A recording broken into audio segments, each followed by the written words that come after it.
Hello everyone students, welcome to my channel Sagar technical classes. First मैं आपसे कहूंगा कि जो नए स्टूडेंट हैं जिन्होंने अभी तक सब्सक्राइब नहीं किया है, चैनल को आप लोग सब्सक्राइब कीजिए। और मैं आज न्यू टॉपिक स्टार्ट करने जा रहा हूं जिसका नाम है लॉसलेस ट्रांसमिशन लाइन। ठीक है, लॉसलेस एंड डिस्टॉर्शनलेस ट्रांसमिशन लाइन। ठीक है,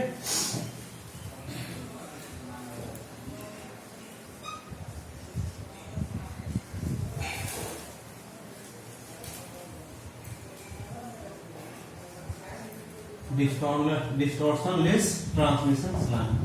बेसिकली देखिए होता क्या है कि लॉसलेस ट्रांसमिशन लाइन कहते हैं किसको, तो वैसे ट्रांसमिशन लाइन जिसमें पावर्स का ट्रांसमिशन इजीली हो, अर्थात लॉस का कोई वैल्यू नहीं हो। अर्थात आप ऐसे याद कीजिए कि जब मैं आप लोगों को एटेन्यूएशंस बता रहा था तो एटेन्यूएशंस में वैल्यू आया था एक alpha. Alpha is nothing but it is represent that the lossless in power. It is represent loss in power ना इन ए रेसिस्टिव नेटवर्क। रेसिस्टिव नेटवर्क में वो लॉस पावर को रिप्रेजेंट करता था। ठीक है, तो इसी में भी क्या होगा कि अल्फा ही रहेगा। ठीक है, लेकिन इसमें अल्फा का वैल्यू क्या होंगे, 0। अर्थात लॉसलेस ट्रांसमिशन लाइंस के लिए इसमें अल्फा का मतलब होगा एटेन्यूएशन कांस्टेंट, इसका वैल्यू क्या होता है, 0 होता है। ठीक है, तो for a transmission line is called lossless transmission line when alpha equal to क्या होगा, 0। अल्फा बराबर 0 मीन्स क्या होगा कि एटेन्यूएशन कांस्टेंट बराबर क्या होगा, 0 होगा। ठीक है, अर्थात and that is in other words क्या होगा, इन अदर वर्ड्स हम कह सकते हैं ना कि क्या होगा, G बराबर 0 और R इक्वल टू भी क्या होगा, 0। जैसे आप यहां देखिए, जैसे हमने बताया था गामा को क्या बोलते हैं, प्रोपेगेशन कांस्टेंट। इसको क्या बोलते हैं हम लोग, प्रोपेगेशन कांस्टेंट। प्रोपेगेशन कांस्टेंट में मैंने आपको बताया था कि इसका वैल्यू क्या होता है, तो alpha plus J into beta, where alpha is called attenuation constant and beta is called phase constant या वेव कांस्टेंट। इसको क्या बोलते हैं, alpha. Here alpha is called attenuation constant. ठीक है, and beta is called phase constant और wave number कहलाता है। क्या कहलाता है इसको, वेव नंबर या वेव कांस्टेंट कहते हैं। तो बेसिकली होता क्या है कि एक लॉसलेस ट्रांसमिशन लाइन में यहां पर क्या होगा कि अल्फा जो एटेन्यूएशन कांस्टेंट होता है, इसका वैल्यू क्या होता है, 0 के बराबर होता है। अर्थात यहां पर किस में होगा, तो ये किस में होगा, तो ये 0 कब होता है, जब आपका क्या होगा, लॉसलेस ट्रांसमिशन लाइन हो। अथवा इसको बढ़िया समझिए, गामा बराबर आप लोग फॉर्मूला पढ़े थे, गामा इक्वल्स टू ना root under R plus J into omega L into G plus J into omega C. ठीक है, यहां से हम लोग क्या करेंगे कि G का वैल्यू R का वैल्यू यहां से रखिए, तो G का वैल्यू R का वैल्यू जब सब्स्टिट्यूट करेंगे तो वैल्यू यहां से क्या आ जाएंगे, बताइए, ये 0 प्लस जे ओमेगा एल और इंटू क्या होगा, 0 plus J into omega into सी। तो देख रहे हैं ना, गामा इक्वल्स टू वैल्यू क्या आ रहा है आपका, जे इंटू, देखिए जे इंटू जे, दोनों का जे स्क्वायर है ना, तो जे ओमेगा बाहर आ जाएगा, रूट अंडर क्या होगा, एलसी। देख रहे हैं ना, या जे गुणे जे स्क्वायर को हम लोग बाहर निकाल सकते हैं। तो यहां से देख रहे हैं ना, इसी को हम लोग गामा को क्या कहते हैं, देखिए यहां से अल्फा प्लस क्या है, बीटा, तो alpha plus J beta equals to क्या होगा, J into omega into root under LC. तो यहां से अल्फा का वैल्यू क्या हो रहा है, देखिए comparing both side real and imaginary part, जब इमेजिनरी और रियल पार्ट दोनों को बराबर करेंगे तो अल्फा का वैल्यू क्या होगा, अल्फा बराबर 0 and beta that is called, beta बराबर क्या होगा, ओमेगा रूट अंडर एलसी। यहां से हम लोग क्या करेंगे कि जब vp जिसको बोलते हैं फेज वेलोसिटी, फेज वेलोसिटी बोला था ना, इसको क्या बोलते हैं, फेज कांस्टेंट, तो इसका से जो वेलोसिटी निकलेगा that is called phase velocity, और फेज वेलोसिटी बराबर क्या होगा 1 बाय रूट अंडर एलसी, ठीक है ना। तो ये आपका क्या हो गया, इसका वैल्यू क्या होगा, तो vp बराबर ओमेगा, यहां से vp बराबर होगा ओमेगा अपॉन क्या होगा आपका, देखिए बीटा, बिल्कुल इसका वैल्यू होगा 1 by root under L into C, ठीक है ना। तो ये आपका हो गया। तो कोई यदि पूछता है कि लॉसलेस ट्रांसमिशन लाइन किसको कहेंगे, तो वैसे ट्रांसमिशन लाइन जिसमें एटेन्युएशन कांस्टेंट का वैल्यू 0 हो, और ये तभी 0 हो सकता है जब G का वैल्यू और R का वैल्यू, जो कि लॉसलेस एलिमेंट्स में G आता है, G मतलब कंडक्टेंस और R में क्या हो गया, रेजिस्टेंस, तो इस दोनों का वैल्यू यदि 0 आ जाए तो ऐसे कंडीशंस में अल्फा का वैल्यू भी क्या होगा, 0। यहां से अल्फा बराबर देखिए क्या हो रहा है, तो अल्फा बराबर क्या हो गया, 0 आ गया, ठीक है ना। तो ऐसे कंडीशंस में इसको हम लोग बोलते हैं, हम लोग क्या, लॉसलेस ट्रांसमिशन लाइन के लिए अल्फा का वैल्यू क्या होता है, 0। अल्फा को क्या कहते हैं, एटेन्युएशन कांस्टेंट कहते हैं, क्लियर है। यहां से एक चीज और आप कर सकते हो, यहां से हम क्या कर सकते हैं, थोड़ा सा आप गौर कीजिए, आपने एक पढ़ा था कैरेक्टरिस्टिक इंपीडेंस, या इसी को एक और कहते हैं नाम सर्ज, सर्ज इंपीडेंस, क्या बोलते हैं इसको, सर्ज इंपीडेंस, और इसको हम लोग रिप्रेजेंट करते हैं Z0 से। Z0 बराबर क्या होगा, तो R plus J into omega L, और बटा क्या होगा, G plus J into omega into C, ठीक है ना। अब आप बताइए कि फॉर लॉसलेस ट्रांसमिशन लाइन के लिए क्या होगा, तो सिंस R बराबर G बराबर क्या होता है, 0, किसके लिए बताइए, तो फॉर लॉसलेस ट्रांसमिशन, मतलब ऐसे कहिए टीएल लाइन कहिए, टीएल लाइन कंप्लीट लिखने की जरूरत नहीं है। तो यहाँ पर क्या होगा, R बराबर G बराबर 0 फॉर लॉसलेस ट्रांसमिशन लाइन, जब पुट करेंगे तो यहाँ से Z0 इक्वल्स टू वैल्यू क्या हो जाएंगे, यहाँ पुट करेंगे तो यहाँ से वैल्यू आ जाएगा G J इंटू क्या होगा, J इंटू ओमेगा एल, नीचे में आएगा J इंटू ओमेगा इंटू सी, दोनों कट जाएगा, वैल्यू क्या आएगा, रूट ओवर एल बाय सी।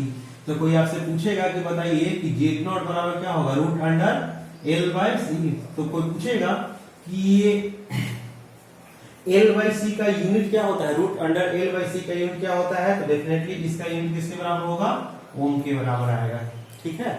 इसी को हम लोग क्या कर सकते हैं कि फर्स्ट क्लास में जिस समय हम आपको स्टार्ट कर रहे थे, उस समय आप लोगों को बताए थे कि एल का वैल्यू क्या होता है फॉर को एक्सियल वायर के लिए, को एक्सियल कंडक्टर्स के लिए, फॉर को एक्सियल कंडक्टर के लिए बताया था, या को एक्सियल वायर या को एक्सियल ना, को एक्सियल कंडक्टर्स के लिए क्या बताया था, तो L बराबर आता है mu by 2 pi ln B upon A, where B is A outer diameters and A is क्या हो गया, इनर डायमीटर। जैसे आप यहां देख लीजिए ऐसे, ये आपका हो गया, ये आपका हो गया स्मॉल a, ठीक है ना। अब इसको हम लोग ऐसे कर देते हैं, इसको ऐसे कर देते हैं, तो दिस इज क्या हो गया, ये क्या हो गया, ये दिस इज क्या हो गया, b, ठीक है ना। तो यहाँ म्यू बाय क्या होगा 2 पाई ln b, ठीक है ना। इसी प्रकार से हम लोग L बराबर निकाले थे C बराबर, तो वैल्यू क्या आया था बोलिए, तो यहां से आया था 2 पाई, ठीक है, और यहां था एप्सिलॉन, नीचे में था ln b अपॉन a। देखिए आपको ये किसके लिए मालूम है, तो 4 को एक्सियल कंडक्टर्स के लिए, किसके लिए है, को एक्सियल कंडक्टर। यही आपका पैरेलल वायर रहता, दो पैरेलल वायर रहेंगे तो उसमें से केवल 2 हट जाएंगे और बाकी सभी के सभी सेम रहेंगे। तो ऐसे सिचुएशंस में जब आपको कंडक्टर्स है, कोएक्सियल केबल है, कोएक्सियल केबल कहिए या कोएक्सियल कंडक्टर्स या इसको कहेंगे केबल, ठीक है ना, कोएक्सियल केबल रहेगा तो इसका हम लोग जी का वैल्यू निकाल सकते हैं। कैसे? तो जी इक्वल टू हो जाएगा, क्या होगा, जी नॉट बराबर, यहां से आप सब्स्टिट्यूट करोगे तो वैल्यू कितना आ जाएंगे, रूट ओवर एल के जगह पुट करेंगे तो म्यू बाय क्या होगा 2 pi L N B by A, हम नीचे में पुट करेंगे तो क्या होगा 2 पाई एप्सिलॉन नॉट, यहाँ पर नीचे में क्या है आपका एल एन बी बाई ए। देखिए ये सबसे ऊपर चला जाएगा तो मल्टीप्लिकेशन होगा। अब आप बताइए कि स्क्वायर रूट के अंदर में दो टर्म स्क्वायर में है तो बाहर निकल जाएगा, तो इसको हम लोग ऐसे कर सकते हैं क्या L N B by A, नीचे में 2 pi root over mu over क्या होगा एप्सिलॉन, ये आपका हो गया जेड नॉट। अब यहां से देखिए इस ये जो देख रहे हैं ना, इसको इसका वैल्यू होता है, इसका वैल्यू होता है, इसका वैल्यू क्या होते हैं, तो यहां से जेड नॉट इक्वल्स टू, यहां से इसका वैल्यू होता है 120 पाई बाई क्या होगा 2 पाई इंटू क्या होगा एल एन बी अपॉन ए, इसको काट सकते हैं 60 बार में, ठीक है ना। तो यहां से आपका क्या हो गया कि सर्ज इंपीडेंस अर्थात जेड नॉट इक्वल्स टू क्या होगा 60 एल एन बी बाई ए आ गया। किसके लिए आया ये, तो यहां पर surge impedance for coaxial cable, क्या हो गया कोएक्सियल केबल, यहां पर कहेंगे surge ACRG surge impedance for coaxial cable, ठीक है ना। इसी प्रकार से देखिए ये आपका किसमें हो गया, in air medium, in air medium. अच्छा कोई दूसरा मीडियम रहेगा तो ऐसे सिचुएशंस में इसका वैल्यू कितना आएगा, देखिए मैं बताता हूं। जब कोई दूसरा आप मीडियम ले लेते तो ऐसे सिचुएशंस में इसका वैल्यू क्या होगा, तो जेड नॉट इक्वल टू हो जाएगा 60 बाई आएगा इसका 60 बाई रूट अंडर क्या होगा एप्सिलॉन नॉट और एल एन बी बाई ए ना, क्या हो गया इन एनी मीडियम, ठीक है ना। तो यहां पर क्या हो गया कि यहां पर क्या हो गया कि इंपीडेंस हो गया किसका, कोएक्सियल केबल का, क्या कहेंगे कि impedance of coaxial cable in any medium, ठीक है ना, इन एनी मीडियम, क्लियर हो गया। तो यहां से आपका क्या होगा कि अदर्स मीडियम में हो गया। तो आप लोग ये समझ गए कि इसी प्रकार से हम लोग क्या कहेंगे कि जेड नॉट बराबर एक आता है 60 है ना, तो इसमें आएगा 120 पाई, ठीक है ना, क्या आएगा आपका 120 बाई पाई। लेकिन इसमें हम लोग करेंगे क्या, देखिए यहाँ 120 है ना, यहाँ पर से क्या होगा कि चूंकि यहां पर ही हम लोग क्या कर दें कि जब पैरेलल वायर रहते तो इसमें से 2 क्या हो जाता हट जाता, तो 120 और एल एन क्या होगा बी बाई ए क्या होगा, तो यहां कैरेक्टरिस्टिक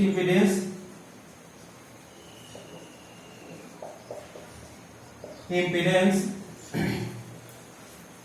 ऑफ क्या होगा पैरेलल कंडक्टर, ठीक है, पैरेलल कंडक्टर या पैरेलल वायर। यही हम लोग को यदि डाई इलेक्ट्रिक कांस्टेंट ले लेंगे तो 120 बाई क्या होगा root under epsilon not, epsilon R कहिए, कब यहां पर क्या होगा सेम होगा, परंतु ये जो देख रहे हैं ना ये एयर मीडियम में था, क्या था एयर मीडियम, क्योंकि एयर मीडियम में एप्सिलॉन आर का वैल्यू क्या होता है 1, ठीक है ना। और ये क्या हो गया सेम होगा बट एनी मीडियम, ठीक है, म्यू आर बराबर समथिंग दिया रहेगा, ठीक है। तो यहां से आप ये समझ गए lossless transmission line. Lossless transmission line में आपने देखा कि क्या होता है कि अल्फा का वैल्यू 0 होता है और जी और आर का वैल्यू क्या होता है, जी और आर का वैल्यू क्या होता है 0 होता है। अर्थात इसमें जितना से जितना पावर होते हैं वो डायरेक्ट क्या होते हैं ट्रांसफर हो जाते हैं, कहां पर तो लोड के पास, सोर्स से जितना भी पावर आएगा वो डायरेक्ट चला जाएगा लोड के पास। केस हम लोग 2 में चलते हैं। दूसरा आता है डिस्टॉर्शन लेस ट्रांसमिशन लाइन। तो डिस्टॉर्शन लेस ट्रांसमिशन लाइन किसको कहेंगे? डिस्टॉर्शन लेस ट्रांसमिशन लाइन से स्पष्ट क्या होता है कि वैसे ट्रांसमिशन लाइन जिसमें एटेन्यूएशन कांस्टेंट जो होता है वह इंडिपेंडेंट फ्रॉम फ्रीक्वेंसीज होता है। किससे होता है? कहता है कि इन केस ऑफ, मैं डिस्टॉर्शन लेस की बात में चल रहा हूं, डिस्टॉर्शन लेस, ठीक है ना। तो यहां पर क्या होगा डिस्टॉर्शन लेस ट्रांसमिशन लाइन में,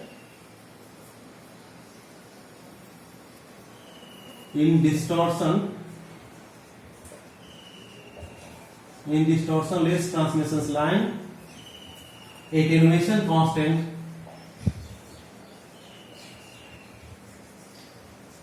is independent from frequency। ये क्या होगा आपका? इंडिपेंडेंट फ्रॉम फ्रीक्वेंसी, बट क्या होगा? फेज कांस्टेंट, फेज कांस्टेंट का मतलब आप समझ रहे हो, बीटा, और यहां एटेन्यूएशन कांस्टेंट का मतलब क्या होगा? Alpha. Phase constant beta each क्या होगा? डायरेक्टली, ऐसे कहें लीनियरली फंक्शन ऑफ क्या होगा? फ्रीक्वेंसी। अर्थात क्या होगा कि ऐसे कंडीशंस में अल्फा जो होगा वो क्या होगा? इंडिपेंडेंट होगा फ्रॉम फ्रीक्वेंसी। क्या होगा? फ्रॉम, इंडिपेंडेंट फ्रॉम क्या होगा बताइए? फ्रीक्वेंसी से। फ्रीक्वेंसी से वो जो होगा वो इंडिपेंडेंट होगा। और बीटा जो देख रहे हैं ना, वो बीटा जो होगा वो लीनियरली फंक्शंस ऑफ क्या होगा? फ्रीक्वेंसी होगा। अर्थात बीटा बराबर क्या होगा? ओमेगा। ठीक है ना। जैसे आप ऐसे समझ सकते हो कि देखो ये हार्मोनिक इन नेचर होता है। जैसे मान लेते हैं कि हम एक ऐसे लिखते हैं, तो ये जो देख रहे हैं ना, ये this is your frequency like this, ठीक है ना। तो ये जो हो गया, इसमें हम लोग क्या कहेंगे कि ये हार्मोनिक इन नेचर हो गया, harmonic in nature. Harmonic in nature में मतलब क्या होगा कि ओमेगा जो हो गया, बीटा जो हो गया, वो डायरेक्टली क्या हो गया? ओमेगा का फंक्शंस है। तो ये आपका क्या हो गया कि ऐसे ही साइनसॉइडल हो गया या कोसाइन हो गया, या हम लोग साइन लेते हैं, तो ये जितने भी देखते हैं ना वो हार्मोनिक्स होता है। तो डिस्टॉर्शन लेस ट्रांसमिशन के केस में कंडीशंस क्या होता है कि बीटा जो होता है वो डायरेक्टली फंक्शंस होता है ओमेगा का। अर्थात आप ऐसे निकाल भी सकते हो, निकालने का बहुत लॉन्ग तरीके हैं। अल्फा प्लस जे बीटा बराबर आप लोग जानते हैं, क्या जानते हैं? R plus J omega L into G plus J omega C. तो यहां से आप लोग बीटा निकाल सकते हैं। तो जब बीटा का वैल्यू आएगा ना, तो बीटा का जो फंक्शंस होगा वो डायरेक्टली फंक्शंस किसका होगा? ओमेगा का होगा। क्लियर है ना। तो यहां से हम लोग क्या कहेंगे कि कहता है एक line distortion less transmission line कहलाता है। कब? जब कहता है कि टाइम कांस्टेंट ऑफ क्या हो गया? राइजिंग ना। जैसे यहां पर हम लोग क्या कहेंगे? दो तरह के ना, जब हम लोग ट्रांसमिशन लाइन पढ़े थे तो ट्रांसमिशन लाइन में दो तरह के वेव थे, एक थे फॉरवर्ड और दूसरा थे रिवर्स बायस। फॉरवर्ड का मतलब क्या होगा कि सिग्नल्स तो थे वो स्टार्ट हो रहे थे कहां से? जहां से मान लेते हैं कि अभी यहां पावर का ट्रांसमिशन करना है, यहाँ एनटीपीसी, सपोज यहाँ से हम एनटीपीसी से पावर जनरेट हुआ है और जनरेट होने के बाद दूसरी जगह जा रहा है, तो जा रहा है, इसका मतलब क्या होगा? That is called forward wave. ठीक है ना। ये आपका क्या हो गया? फॉरवर्ड वेव हो गया। तो जब एक वेव आपको टुवर्ड्स क्या होगा? लोड की ओर जा रही है, दूसरा क्या होगा? लोड से कुछ क्या हो रहा है? रिटर्न हो रहे हैं। किसकी तरफ? मेरे तरफ। अर्थात क्या हो गया कि जहां सोर्स था उसके तरफ। तो इस दोनों दो वेव होते हैं। तो इसमें कहता है कि डिस्टॉर्शन लेस ट्रांसमिशन लाइन में जब अल्फा प्लस जे बीटा बराबर ये होता है, तो होता क्या है कि बीटा जो होता है वो फंक्शन किसका होता है? ओमेगा का। क्लियर है ना। और यहां पर क्या होता है कि for distortionless transmission line condition for distortionless transmission line क्या होगा? The time constant of series arm बराबर क्या होगा? Time constant,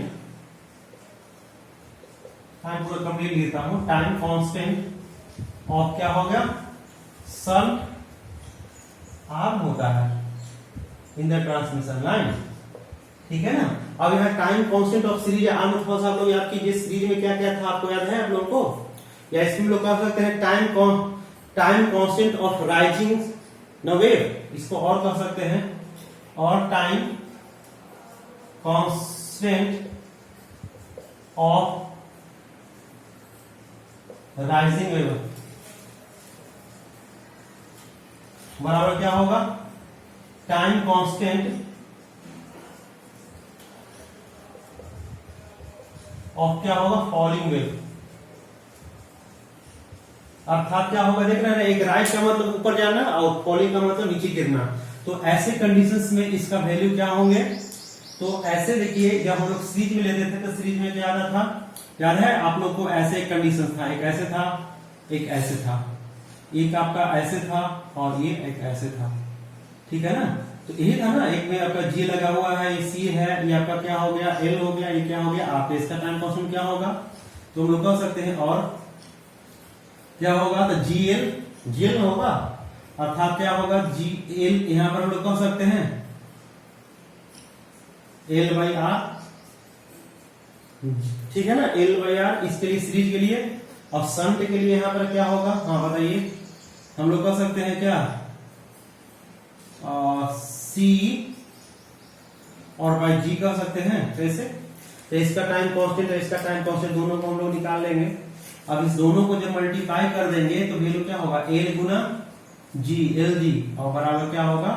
are C. यही आपका क्या हो गया? कंडीशंस हो गया। तो this is required condition for distortionless transmission line. यहां आपका क्या हो गया कि एल जी बराबर आर सी जो हो गया, यही आपका क्या हो गया? रिक्वायर्ड कंडीशंस हो गया डिस्टॉर्शन लेस ट्रांसमिशन लाइन के लिए, ठीक है। तो आज की क्लास में मैं यही डिस्कस करता हूं, फर्स्ट लॉसलेस ट्रांसमिशन लाइन और दूसरा था distortion less transmission line. Lossless line के बारे में आप लोगों को मैं बता दिया, second distortion less transmission line के बारे में बता दिया, डिस्टॉर्शन लेस के बारे में बता दिया। अब हम लोग क्लास को स्टॉप करते हैं। अच्छा, जो नए सब्सक्राइबर, जो नए व्यूअर हैं, वो आप इसमें क्या कीजिए कि सब्सक्राइब कीजिए और अपने दोस्तों को ज्यादा से ज्यादा शेयर कीजिए, कि जिससे न्यू से न्यू आपको कॉन्सेप्ट के बारे में मैं बता सकूं। ओके, धन्यवाद।